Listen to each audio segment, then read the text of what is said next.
Le choix d'une épouse digne doit être pareil que d'une église. Choisissez le caractère et non la parure extérieure. Le choix d'une épouse digne. Chérie, je trouve que notre fille n'est pas encore mature pour qu'elle se marie, donc je préfère qu'elle reste d'abord avec nous, que tu l'apprennes encore beaucoup de choses, parce que, tenir un foyer n'est pas du gâteau, je ne veux pas qu'après, s'il y a un problème qu'on vienne douter de notre éducation. Non, ma fille doit se marier, tu m'entends, pourquoi elle va encore rester avec nous? Je lui ai déjà tout appris concernant tenir le foyer, ne viens pas gâcher la vie de ta fille, tu veux qu'elle se sente comment, aide-la plutôt à avancer dans son choix, il s'aime et c'est tout. Et pourtant tu es la mère, mais tu ne vois rien, je ne veux pas être un mauvais père, j'accepte, mais si après il y a des choses, ne viens rien me dire. Et il n'y aura rien, arrête d'être négatif, après tout c'est ta propre fille, non?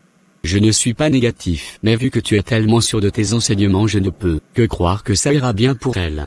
Mais oui, il fallait dire ça avant, c'est mieux comme ça. Que d'une église, choisissez le caractère et non la parure extérieure. Certains cherchent la beauté physique, négligence celle du cœur. Pour nous chrétiens, ne voyons pas. Mais chérie, qu'est-ce que c'est ce désordre? Tu n'as pas arrangé la maison depuis 2 jours, toujours avec ton téléphone, mais comment ça? C'est à toi que je parle là. Écoute, chez moi j'avais une ménagère. Donc tu penses que je suis ta bonne, ou quoi? Je n'ai pas que ça à faire, David. Quoi? Et tu me parles sur ce temps? Hier il fallait que je cuisine moi-même du retour du boulot, mes habits sont trompés, alors je devrais les laver moi-même, sinon il y aura des asticots bientôt dans la chambre, c'est le désordre dans la cuisine, je n'en parle pas, mais tu es bonne à quoi? Tu penses que le oui je le veux c'était juste un sermon répété, c'est une vie, moi je suis ton époux, j'ai des devoirs, je les accomplis, mais toi rien, tu ne fais rien, toujours avec ton portable sur YouTube et Facebook, c'est ça, je vais couper l'internet si cela continue, ok. Je ne peux plus tolérer cette bêtise, et pourtant quand je venais pour te fréquenter, même dans les fiançailles tu étais propre, je te trouvais toujours dans la cuisine, je me demande si c'est toi qui faisais ces plats ou bien ta mère, car là je ne mange que des spaghettis et les œufs, je suis marié et non célibataire, là je suis fatigué de parler, je vais appeler tes parents pour qu'ils viennent te donner des conseils parce que là ça ne va pas. Mon frère, fais comme tu veux. Je suis pas ta bonne mais ton épouse, et même si tu bloques la connexion je serai toujours connectée, je ne suis pas une vieille. Donc quand tu te maries tu deviens quoi, une prisonnière? Ou bien? Je suis fatiguée mon cher, appelle les parents, moi aussi je vais leur dire.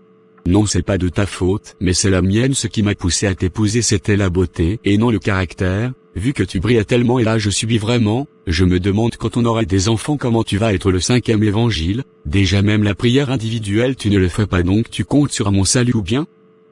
Mais vraiment ça m'apprendra plus de divorce, je devrais vivre avec toi et te supporter jusqu'à la fin, c'est ma faute et c'est mon choix, je dois subir, pauvre de moi. Pour nous chrétiens, ne voyons pas au physique mais au cœur. Shalom à tous, cette petite animation vient juste pour dire que nous les mamans nous avons un grand défi avec nos filles, nous devons les apprendre à être des femmes de prière, des bonnes épouses et des bonnes mères. Le papa n'est pas souvent là, mais le 5e évangile, à la maison la maman, c'est elle qui sait si sa fille sera prête pour gérer un foyer. Ne regardez pas seulement la dot ou l'honneur, mais surtout sachez premièrement si votre fille est mature et née de nouveau, pour ne pas avoir de dégâts à la fin. Dieu bénisse richement. Shalom.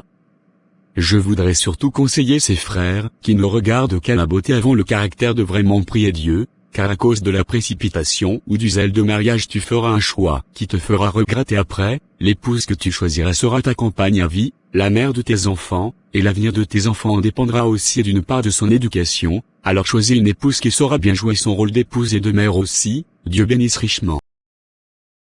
Doit être pareil que d'une église.